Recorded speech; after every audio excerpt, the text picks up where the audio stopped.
pada hari ini kembali menetapkan satu orang tersangka dengan inisial NAM. Mantan Menteri Pendidikan, Kebudayaan, Riset, dan Teknologi Nadiem Makarim kembali mendatangi Gedung Kejaksaan Agung untuk menjalani pemeriksaan kasus korupsi Chromebook.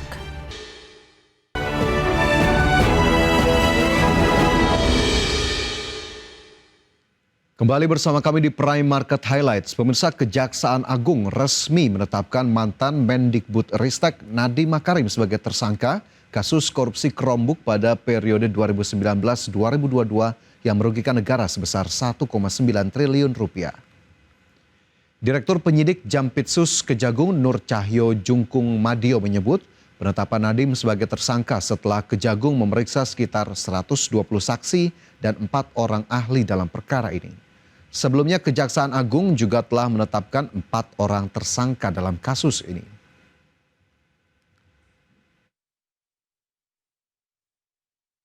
Dengan perkembangan penyidikan perkara dugaan tindak pidana korupsi pada Kementerian Pendidikan, Kebudayaan, Riset, dan Teknologi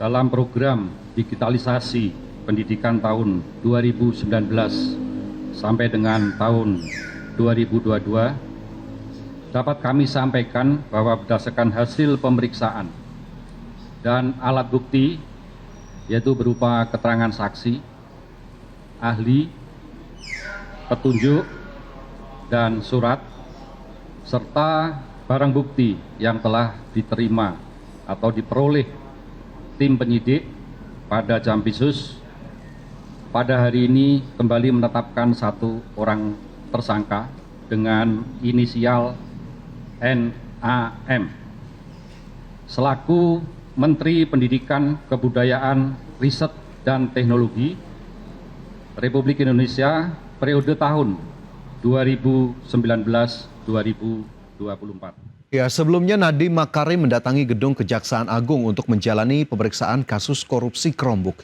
Nadiem yang tiba pada Kamis pagi didampingi 6 anggota tim kuasa hukumnya termasuk Hotman Paris Hutapea. Mantan Menteri Pendidikan, Kebudayaan, Riset, dan Teknologi Nadiem Makarim kembali mendatangi Gedung Kejaksaan Agung untuk menjalani pemeriksaan kasus korupsi Chromebook. Pemeriksaan ini merupakan kali ketiga Nadiem diperiksa sebagai saksi dalam dugaan korupsi pengadaan Chromebook di Kemendikbudristek pada periode 2019 hingga 2022. Sebelumnya, mantan CEO Gojek ini telah menjalani pemeriksaan pada 23 Juni 2025 dan 15 Juli 2025. Adapun pada hari ini, Nadiem tiba di Gedung Jampitsus sekitar pukul 8:55 waktu Indonesia Barat. Ia didampingi 6 anggota tim kuasa hukumnya termasuk Hotman Paris Hutapea. Terkait barang yang dibawa maupun substansi pemeriksaan, Nadiem enggan mengungkapkan lebih lanjut. Kejaksaan Agung sendiri telah menetapkan 4 orang tersangka dalam kasus dugaan korupsi Kemendikbudristek pada program digitalisasi pendidikan 2019-2022. Keempat tersangka itu antara lain staf khusus Mendikbudristek 2020-2024, mantan konsultan teknologi Kemendikbudristek. Dari Jakarta, Rizky Faluvi, IDX Channel.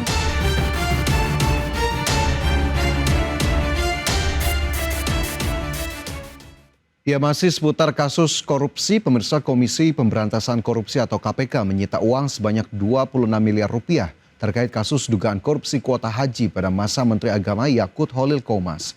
KPK juga menyita 4 unit mobil dan 5 bidang tanah serta bangunan.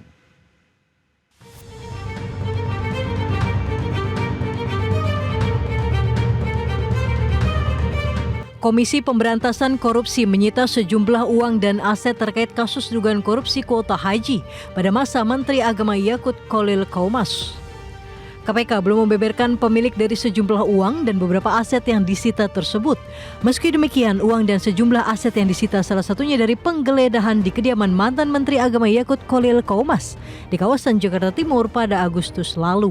Penyidik telah melakukan penyitaan diantaranya sejumlah uang dengan total 1,6 juta US dollar ya, atau sekitar 26 miliar.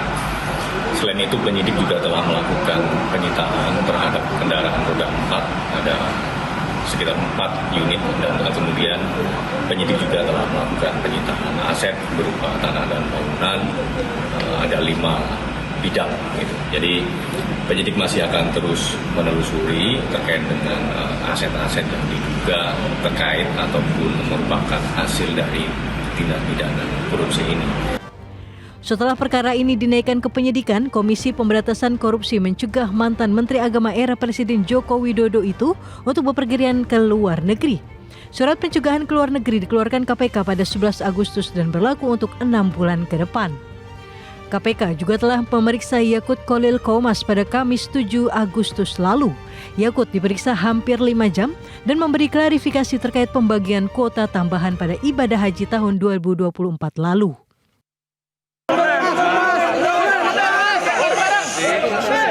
Saya berterima kasih, akhirnya saya mendapatkan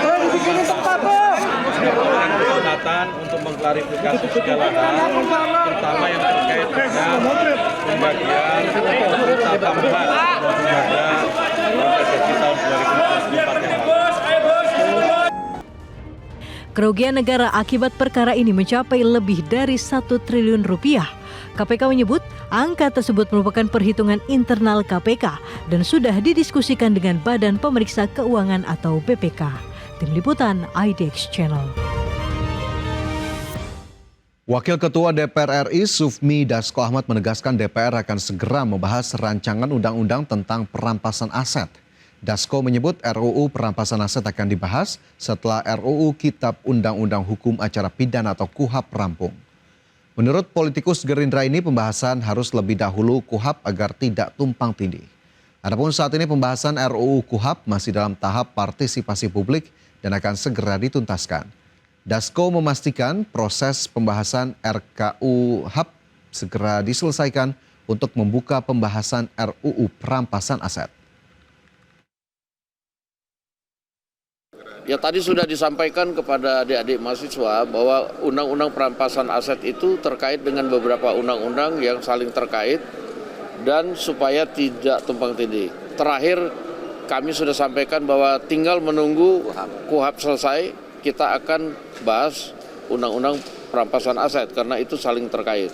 Nah, ini undang-undang perampasan undang-undang KUHAP-nya masih terus menerima partisipasi publik, tapi kami sudah sampaikan kepada pimpinan Komisi 3 bahwa sudah ada batas limit yang mesti kita selesaikan karena partisipasi publiknya sudah banyak dan sudah cukup.